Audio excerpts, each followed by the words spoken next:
Bună ziua! Într-un final am ajuns și noi la Costache Negri, în Galați. Sunt profund impresionat de ceea ce este acolo.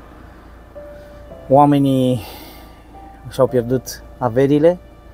În câteva minute, într-o jumătate de oră, a venit o viitură și a luat absolut tot. Munca de viață, și am rămas impresionat de faptul că imediat poți să rămâi. Te chinui o viață întreagă să muncești și într-o singură oră poți să pierzi tot ce ai agonisit o viață întreagă. Și am făcut tot posibilul ca să strângem fonduri, să putem să venim în ajutorul lor. Oamenii și-au pierdut gardurile, și-au pierdut mobila, aragaze, frigidere, noi. Au intrat nămol în ele și nu au mai avut ce să mai facă cu ele. Erau la porți, erau peste tot, nu mai zic nămol, deci nu am văzut niciodată așa ceva.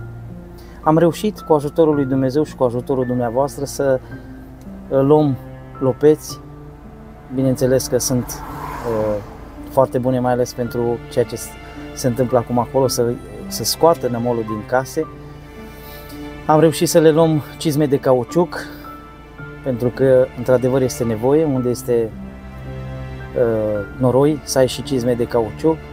Am reușit să le luăm apă plată, pentru că apa a fost toată infectată și vă dați seama, nu s-au mai putut, fântânile erau toate pline cu nămol, n-au mai putut să mai bea.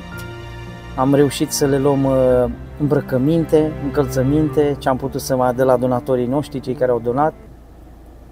Am luat conserve, le-am dus pentru ca să poată să treacă peste perioada asta. Vă dați seama, n-au unde să facă mâncare. Pur și simplu nu au unde să facă mâncare. Și atunci ne-am gândit să le luăm conserve, fasole, conserve de carne de pui, de vită, tot ceea ce este necesar pentru a putea să... Pâine. Am reușit am avut un sponsor care ne-a ajutat să luăm pâine, am luat în jur de 200 de pâini, am avut aproape o tonă de apă și cel mai bun lucru care l-am putut face a fost să spunem o vorbă bună.